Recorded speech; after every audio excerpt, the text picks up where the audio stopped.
ప్రస్తుతం హకింగ్పేటలో ఉన్నాము. మనతో పాటు బాధితులు కాంగ్రెస్ నేతలు కూడా ఉన్నారు. మల్లారెడ్డి అక్రమ కబ్జాల గురించి, అతను చేసిన అరాచకాల గురించి మాట్లాడడానికి మనతో పాటు ఉన్నారు.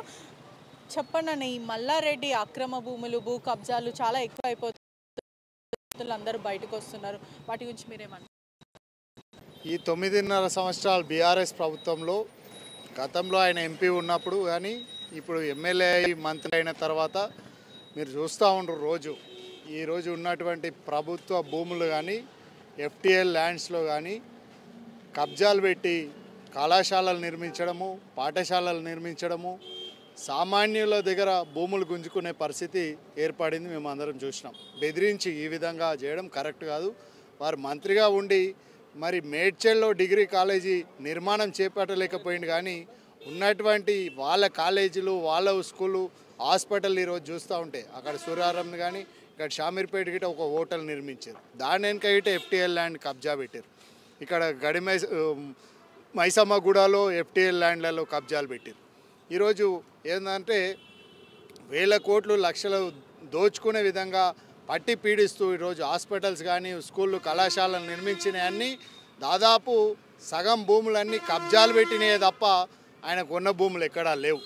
మరి ఈ విధంగా ప్రజలకు సేవ చేయాల్సిన అవసరం ఉన్నటువంటి ప్రభుత్వంలో, గత కాంగ్రెస్ ప్రభుత్వంలో ఇచ్చినటువంటి భూములు, రైతులకి వ్యవసాయం చేసుకోవడానికి ఇచ్చినటువంటి భూములను గిట కబ్జాలు పెట్టడం జరిగింది. ఎఫ్టీఎల్ ల్యాండ్లను కబ్జా పెట్టడం, అదేవిధంగా గత ప్రభుత్వంలో ఇచ్చినటువంటి కాంగ్రెస్ ప్రభుత్వంలో ఇచ్చిన భూములను గిట వీరు వివిధ దశలలో డబుల్ బెడ్రూమ్ ఇండ్ల కోసము, కలెక్టరేట్ల కోసము గుంజుకున్నారు. మరి కేసీఆర్ గారు చెప్పారు కదా, మా బిడ్డ, అల్లుడు, కొడుకు ఎవరు తప్పు చేసినా కానీ జైల్లో పెడతామన్నారు. మరి మంత్రి మల్లారెడ్డి గారు ఈరోజు కనిపిస్తూ ఉన్నాయి. 4.5 సంవత్సరాలు ప్రభుత్వంలో అనేక అవకతవకలు జరిగినప్పుడు ఒక్క విషయంలో అయినా చర్య తీసుకున్నారా? మరి డిప్యూటీ సీఎంగా ఉన్న రాజయ్య గారినేమో తొలగించడానికి వచ్చింది. మల్లారెడ్డి గారు మంత్రిగా ఉంటే ఎందుకు తొలగించలేకపోయింది ఆ ప్రభుత్వం? మరి కబ్జాలకు మీరే ఒత్తాసు బలికి ఉన్నటువంటి పేద ప్రజలను పొట్టగొట్టారు తప్ప పేద ప్రజలకు న్యాయం చేసింది ఏం లేదు, దోసుకుండే తప్ప ప్రజలకు చేసింది ఏం లేదు అనేది స్పష్టంగా ఈరోజు అర్థమవుతా ఉంది. మల్లారెడ్డి కాంగ్రెస్ ప్రభుత్వంలో చేరుతా అంటున్నారు, దానికి మీరేమంటారు? ఇంతగా ఆయనకు అలవాటైన పనే ఇది. జనరల్గా ఆయన వచ్చిందే రాజకీయాల కొరకు, ప్రజాసేవ కొరకు వచ్చినటువంటి సందర్భం ఎప్పుడు లేదు. ఆయన రాజకీయ జీవితం మీరు ఒకసారి ఆలోచించండి. మొట్టమొదటిగా తెలుగుదేశం ప్రభుత్వంలో ఆయన చెప్పడమే, నేను పైసలు ఇచ్చి తెచ్చుకుంటా టికెట్, ఎవరు అడ్డులేరు నాకు. ఆయన వ్యాపార సామ్రాజ్యాన్ని విస్తరించడానికి తప్పితే బీజేపీ నాదే, టీడీపీ నాదే, టీఆర్ఎస్ నాదే, ఇప్పుడు కాంగ్రెస్ నాయకులకు కూడా ఇదే విధంగా చెప్తున్నాడు. కానీ ఈ వ్యవహారం మా ముఖ్యమంత్రి గారు రేవంత్ రెడ్డి గారి దగ్గర ఎటువంటి పరిస్థితులు నడుస్తలేదు. కాబట్టి మళ్ళా పాత వాళ్ళ కేటీఆర్ దగ్గరికి పోయి కాళ్ళు పట్టుకొని నేను టీఆర్ఎస్లోనే ఉంటా అని చెప్తున్నప్పటికీ ఆయన భూములు ఏవైతే కబ్జా చేసిండో మీకు ఆధారాలతో సహా చూపిస్తాం. మేము ఎక్కడెక్కడ ఉన్నా అతను భూములు కబ్జా చేసిన ల్యాండ్ సుమారుగా మీకు తెలిసిన వరకు ఎక్కడెక్కడ ఉన్నాయి? నేను మూర్జింతలపల్లె మండల వాస్తవ్యాన్ని. నా సొంత గ్రామం కేశవరం గ్రామం. మా గ్రామంలో గిరిజన భూములు 47 ఎకరాల భూములు 33, 34 సర్వే నంబర్లో నిర్దిష్టంగా ఆరోపణ కాదు, ఇది నగ్న సత్యం.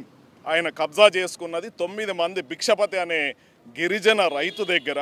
వాళ్ళ అన్నదమ్ములు 9 మంది అయితే మీరు చూడండి, అర్ధరాత్రి 12:30కు వాళ్ళ పిల్లల దగ్గర, వాళ్ళందరి దగ్గర మీకు డబ్బులు ఇస్తామని చెప్పేసి 2.5 కోట్ల బెదిరించి అర్ధరాత్రి 12:30 గంటలకు అప్పటి కలెక్టరు వీళ్ళందరూ కూడా బాధ్యులే దాంట్లో. సో అక్కడ రిజిస్ట్రేషన్ చేసుకోవడం జరిగింది. అసలు ఏ రిజిస్ట్రేషన్ ఉంటుంది ఆ రాత్రి పూట? ఆర్టీఓ ఎట్లా సహకరిస్తారు? అమ్మ, ఒక సామాన్యునికి ఇక్కడ కానీ మీరు రాష్ట్రంలో కానీ ఎక్కడైనా ఒక సామాన్యునికి రిజిస్ట్రేషన్ నార్మల్గా పోతేనే వానికి 1,00,000 క్వశ్చన్స్ ఉంటాయి. అటువంటిది అర్ధరాత్రి 12:30కు ఏ రకంగా ఈ కల్వకుంట్ల కుటుంబం ఆ మల్లారెడ్డికి రిజిస్ట్రేషన్ చేస్తుంది? అది ఒకటే సమాధానం చెప్పండి. టీఆర్ఎస్ నాయకులకు సూటిగా ప్రశ్నిస్తున్నాం. అయ్యా మీరే వినండి, ఎక్కడైనా అర్ధరాత్రి 12:30కు గిరిజనుల భూములు 12:30 అర్ధరాత్రికి ధరణిల రిజిస్ట్రేషన్ జరుగుతుందా? ఈ రాష్ట్రంలో ఎక్కడైనా జరిగిందా? జరగడానికి అవకాశం ఉందా మీరు ఒక్కసారి ఆలోచన చేయండి. దాన్ని ఈరోజు 47 ఎకరాల భూమి, అక్షరాల 47 ఎకరాల భూమి గిరిజనుల భూములు వాళ్ళకు పొట్ట గడిస్తే కానీ పరిస్థితి వెళ్ళినటువంటి పరిస్థితులలో వాళ్ళకి 2.5 కోట్ల రూపాయలు ఈ అర్ధరాత్రి ఇస్తా అని చెప్పి 2 లక్షల రూపాయలు ఇచ్చిండు వాళ్ళకి. ఈరోజు కూడా మొన్న ధర్నా కూడా చేసినాం మేము. మీరు గుర్తుంచుకోండి, మీ టీవీ వాళ్ళే వచ్చిండ్రు, ఆ టీవీ వాళ్ళు వచ్చిండ్రు. అక్కడ ధర్నా కూడా ఎక్కడైతే జాగా ఉందో అక్కడ ధర్నా చేయడం జరిగింది. దయచేసి ఈ ఈ ఈ కలెక్టర్ గారికి కూడా మొన్న ఇచ్చినాం, రిప్రజెంటేషన్ ఇచ్చినాం. దాని మీద కేసు కూడా బుక్ అయింది, విచారణ జరుగుతుంది. తప్పకుండా ఆ 47 ఎకరాల భూమి గిరిజనులకు చెందేటట్టు చేస్తాం. మా రేవంత్ రెడ్డి గారు దీని మీద విచారణ జరిపి నిజాలు నిగ్గు తేల్చి ఆ గిరిజనులకు చెందేటట్టు చేస్తాం. అదే రకంగా దాని ముందల